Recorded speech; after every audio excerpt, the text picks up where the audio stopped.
I have a lovely word this morning. बहुत अच्छा वचन है मेरे पास आज की सुबह। What God is talking about an empty tomb. परमेश्वर जो है खाली कब्र के बारे में क्या बताना चाहता है? Many of us are struggling to believe that Jesus really rose again. It has been challenge for many of us, especially the Christian people, ये बहुत लोगों के लिए चुनौती है, खास करके क्रिस्ती लोगों के लिए, that when we get cornered when people ask you, is really Jesus rose again from the dead? तो हम कुछ जवाब नहीं दे पाते इस बात का कि जब लोग हमसे पूछते हैं कि क्या सचमुच में यीशु मसीह मुर्दों में से जी उठे।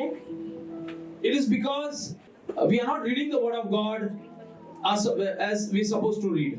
ये इसलिए होता है क्योंकि हम परमेश्वर का वचन उस रीति से नहीं पढ़ रहे जैसा हमको पढ़ना चाहिए। So I just want to run through scriptures that everybody wants an evidence to believe anything, whatever we need to believe. तो मैं वचन में जाना चाहूंगा क्योंकि हर एक को सबूत चाहिए इस बात पर विश्वास रखने के लिए। And so I want to run through a wonderful scripture. तो और मैं एक वचन पढ़ना चाहूंगा। Can we all open Luke 24? It says on the first day of the week, यहाँ पर लिखा है कि सप्ताह के पहले दिन very early in the morning, बड़े भोर को the woman took the spices they had prepared, went to the tomb. वे उन सुगंधित वस्तुओं को जो उन्होंने तैयार की थी लेकर कब्र पर आई। These were the people who were with Jesus. ये वो स्त्रियां हैं जो यीशु मसीह के साथ थी। These were the people who were moving with him, as seen miracles in their life. ये वो लोग हैं जिन्होंने जो उनके साथ घूमते फिरते थे और जिन्होंने चिन्ह चमत्कारों को देखा था। And they have seen even mighty things in their eyes and heard and saw miracles through Jesus. उन्होंने बड़े बड़े कामों को देखा था, बड़े बड़े कामों की चर्चा सुनी थी और बड़े चिन्ह चमत्कारों को उन्होंने देखा था यीशु मसीह के द्वारा। But they forgot that he had mentioned that he would rise again. लेकिन वो इस बात को भूल गए थे कि उसने कहा था कि मैं तीसरे दिन मुर्दों में से जी उठूंगा।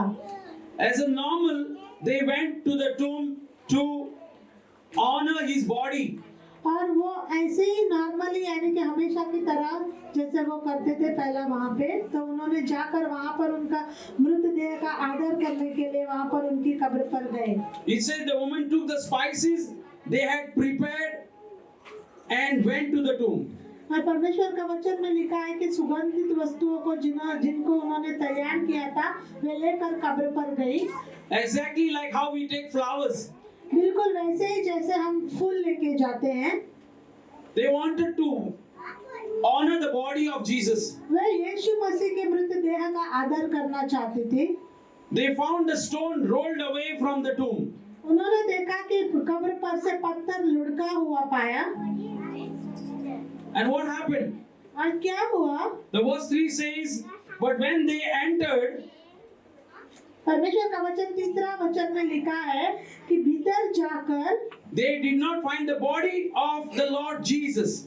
प्रभु यीशु का शव न पाया। So they were totally disturbed by looking that there was no body. The tomb was empty. और वो बहुत विचलित हो गए ये बातों को देखकर कि वहाँ पर प्रभु यीशु का मृतदेह नहीं था और वो कब्र खाली थी।